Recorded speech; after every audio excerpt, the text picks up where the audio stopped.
Hey guys, welcome back to my another video. So guys, आज हम एक latest updates के साथ में, जो कि बहुत बड़ी खुशखबरी है गाइज। जी हाँ, बहुत बड़ी खुशखबरी मैं आपके लिए यहाँ पर लेके आ गया हूँ दोस्तों। और यहाँ पर हम बहुत अच्छी मतलब वैकेंसी आपके लिए लेके आए हैं। और यहाँ पर सबसे पहले हम डिस्कस करेंगे खुशखबरी क्या है। तो मैं आपको बता दूँ, ऑल इंडिया कैंडिडेट्स जिन्होंने ऑल इंडिया किसी भी स्टेट से आपने नर्सिंग किया है, तो आप यहाँ पर एलिजिबल हो। चाहे आप किसी भी स्टेट से हो, किसी भी स्टेट से हो, कोई दिक्कत नहीं होने वाली है आपको। और बहुत शानदार यहाँ पर सैलरी आपको रहने वाली है दोस्तों। सीधा 75,000 रुपये आपकी स्टार्टिंग सैलरी रहेगी दोस्तों। जी हाँ, और उससे भी अच्छी खुशखबरी मैं आपको यहाँ बता देता हूँ कि ये वैकेंसी वो परमानेंट है दोस्तों। कैसी है? परमानेंट है।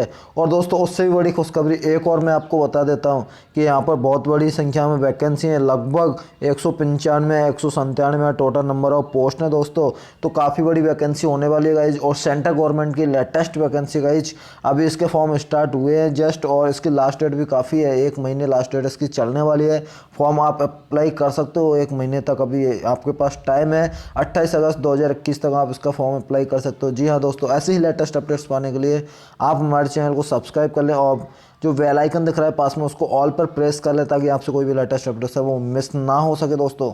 और अभी तक आपने हमें इंस्टाग्राम पे फॉलो नहीं किया तो इंस्टाग्राम पे फॉलो कर ले। यूजर नेम है DK Sonwal 23। जी हाँ दोस्तों, DK Sonwal 23 ये हमारा ऑफिशियल इंस्टाग्राम प्रोफाइल है। आप जाइए और विजिट कीजिए। यहाँ आप यूट्यूब पे भी जा सकते हो, वहाँ पे भी इस नाम से सर्च कर सकते हो, आपको वहाँ पे भी दूसरा चैनल मिल जाएगा। सो गाइस, चलिए बिना टाइम गंवाते हुए आपको कंप्लीट इन्फॉर्मेशन प्रोवाइड कर देते हैं दोस्तों। आप यहाँ देख सकते हो दोस्तों, ये वैकेंसी है वो union territory administration of Dadra and Nagar Haveli और दमन दीव से है लेटेस्ट अपडेट्स। और यहाँ पर मैं आपको बता देता हूँ, नर्सिंग ऑफिसर की पोस्ट है, नॉन गेजेटेड पोस्ट आपकी रहने वाली है। ग्रुप बी की यह पोस्ट है दोस्तों। जैसा कि आपके एम्स की होती है नॉन गेजेटेड, ग्रुप बी की पोस्ट होती है। पे लेवल यहाँ 7th रहता है, जहाँ पर आपका बेसिक पेमेंट बनता है वो 44,900 रुपये पर मंथ आपका बेसिक पे रहता है। साथ में आपके DA TA एंड HRA आपका मिला के यहाँ पर 75,000 के आसपास आपकी सैलरी पहुँच जाती है दोस्तों। तो आपको बिल्कुल भी यहाँ सोचना नहीं है और फॉर्म अप्लाई कर देना है। और सारी कंप्लीट डिटेल मैं आपको प्रोवाइड करने वाला हूँ, कौन एलिजिबल है कौन नहीं है क्या है। वैसे मैंने आपको बता दिया है, ऑल इंडिया कैंडिडेट है वो अप्लाई कर सकते हैं, प्रेशर कैंडिडेट अप्लाई कर सकते हैं।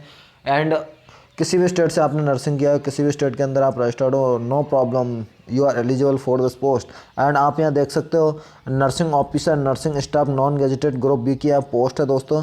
तो चलिए आगे देखते हैं, इंपॉर्टेंट पॉइंट्स बता देता हूँ मैं आपको यहाँ पर। नेक्स्ट यहाँ पर मैं आपको बता देता हूँ, ये वैकेंसी है वो रेगुलर पोस्ट है। आप यहाँ देख सकते हो, ऐसा नहीं है कि मैं छुपा रहा हूँ आपसे कुछ। आप देख सकते हो, following rules regulating the method of recruitment group B non gazetted nursing officer post है ये। ओके, रेगुलेटिंग बेसिस पे रेगुलेट है, रेगुलर पोस्ट है। यहाँ पर किसी भी कॉन्ट्रैक्ट या टेम्प्रेरी वैकेंसी नहीं है। शॉर्ट टाइटल एंड कमिटमेंट में यहाँ ऐसा कुछ खास नहीं है, बस यही है आपका पे लेवल वगैरह, ये सारा आपके पोस्ट का नाम बताया है। एंड यहाँ पर मैं आपको बता देता हूँ, ये आपके जो पे लेवल रहेगा वो सेंट्रल गवर्नमेंट के अकॉर्डिंग रहने वाला है। ओके, एंड नेक्स्ट यहाँ पर बात करेंगे हम, डिस्क्वालीफाई कौन हो सकता है। तो ये लिविंग में स्पोर्स, या जैसे किसी से कॉन्ट्रैक्ट कर रखा है शादी का वगैरह वगैरह, कुछ जो अपन के नर्सिंग फील्ड में ऐसा नहीं पाया जाता है मोस्टली। ओके, तो वो अपन को ध्यान नहीं देना इन बातों पर। नेक्स्ट हम चलते हैं सीधा वैकेंसी के ऊपर। तो वैकेंसी के ऊपर हम चलते हैं। तो दोस्तों, आप थोड़ा सा मैनेज करना, बिकॉज ये मतलब PDF है वो इन्होंने 2 तरह से डाल दी है, जो हॉरिजॉन्टल वर्टिकल जो भी आप बोलते हो, है ना। तो यहाँ पर देख लेते हैं, नर्सिंग ऑफिसर की पोस्ट है। आप यहाँ देख सकते हो नर्सिंग ऑफिसर की पोस्ट। आप थोड़ा फ़ोन को घुमा के देख लीजिएगा अभी थोड़ी देर के लिए, है ना, जिससे क्या दिक्कत ना हो आपको। दूसरा यहाँ पर बात करेंगे टोटल नंबर ऑफ पोस्ट। देखिए दोस्तों, मैंने आपको बताया था कि लगभग 197 पोस्ट है, 195 197 टोटल नंबर ऑफ पोस्ट है वो 197। और यहाँ पर क्लासिफिकेशन की बात करते हैं तो ग्रुप बी की पोस्ट है, सेंट्रल गवर्नमेंट की पोस्ट है। ठीक है, आप यहाँ देख सकते हो सेंट्रल सर्विसेज है। ओके, नेक्स्ट यहाँ पर पे लेवल की बात करें तो 7th पे लेवल आपका यहाँ दिया जाएगा। पे मैट्रिक्स की बात करें तो 44,900 रुपये बेसिक और 1,42,000 तक आपकी सैलरी रहने वाली है यहाँ पर। और 75 आपको अप्रोक्सीमेटली इन अकाउंट आपको 70 के आसपास मिल जाएगी। ओके दोस्तों, यहाँ पर सिलेक्शन है, वेदर सिलेक्शन पोस्ट और नॉन सिलेक्शन पोस्ट, ऐसा यहाँ कुछ भी नॉट एप्लीकेबल दिया गया है। एज लिमिट की बात करते हो तो यहाँ पर not exceeding 30 years, flexible for government 5 years. तो आपको सभी को पता है कि जैसे नॉर्सेट है या कोई भी अदर सेंट्रल गवर्नमेंट कोई भी इंस्टीट्यूट है, कोई भी बॉडी है, तो वहाँ पर क्या रहता है एज क्राइटेरिया मैं आपको बता देता हूँ कि सभी कैटेगरी के लिए 30 साल होता है। यदि आप 30 साल से ऊपर के हो तो you are not eligible for central government. अपने नर्सिंग फील्ड की बात कर रहा हूँ मैं, अदर पोस्ट की नहीं कर रहा हूँ। ओके, नर्सिंग ऑफिसर पोस्ट के लिए 30 ईयर्स तक के कंडीशन है वो अप्लाई कर सकते हैं। बाकी जो रिजर्व कैटेगरी होती है जैसे SC हुई, ST हुई, OBC हुआ, या फिर अभी EWS और जुड़ गया है इसमें, ये और एक अनरिजर्व, ये 5 कैटेगरी है अभी सेंट्रल गवर्नमेंट के अंदर। बाकी स्टेट वाइज अलग अलग BC, MBC, SBC वगैरह वगैरह बहुत सारी कैटेगरी हैं। तो अपन इसके हिसाब से बात करते हैं। तो अभी मैं आपको देख के बता देता हूँ।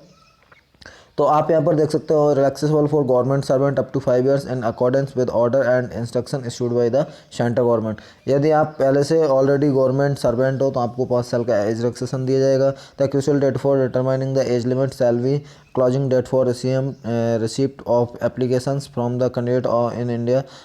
इन स्टेट से अगर आसाम से हो, मेघालय से, अरुणाचल प्रदेश, मिजोरम है, मणिपुर है, नागालैंड है, त्रिपुरा, सिक्किम, लद्दाख है, या फिर डिवीजन ऑफ जम्मू कश्मीर है, स्टेट है ना, Lahaul and Spiti district and Pangi sub division of Chamba district of Himachal Pradesh and Andaman Nicobar और आइसलैंड एंड और लक्षद्वीप।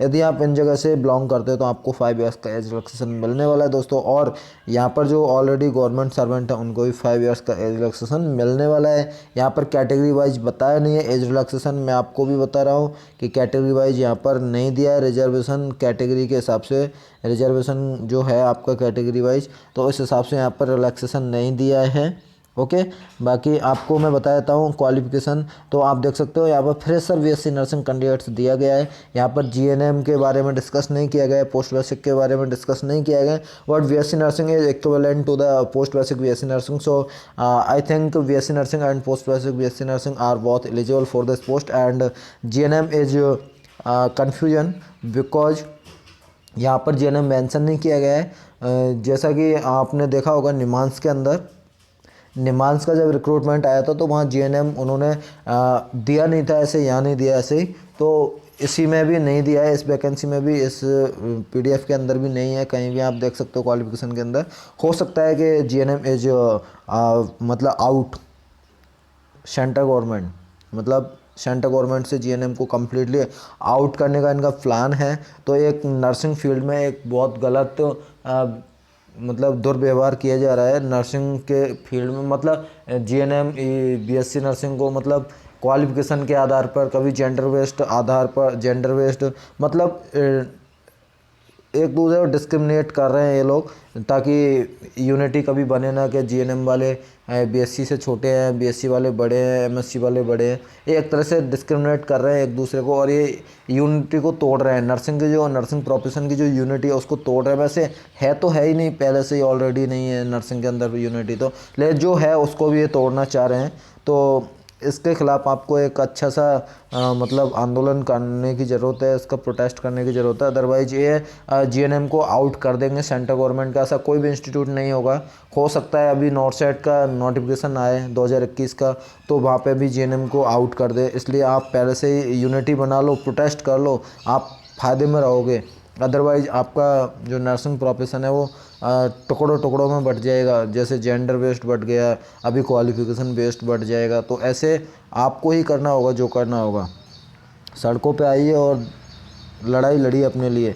दूसरा यहाँ पर मैं आपको बता देता हूँ period of provision if any, तो 2 ईयर्स का आपका यहाँ प्रोविज़न रहने वाला है दोस्तों।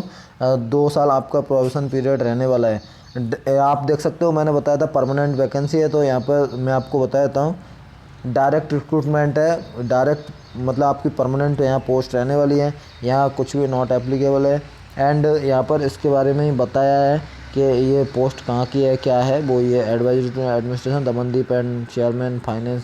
ये मतलब इसको अपन से अपना कोई लेना देना नहीं है। बाकी आपको सारी जो इंपॉर्टेंट इन्फॉर्मेशन है वो मैंने प्रोवाइड कर दिया है।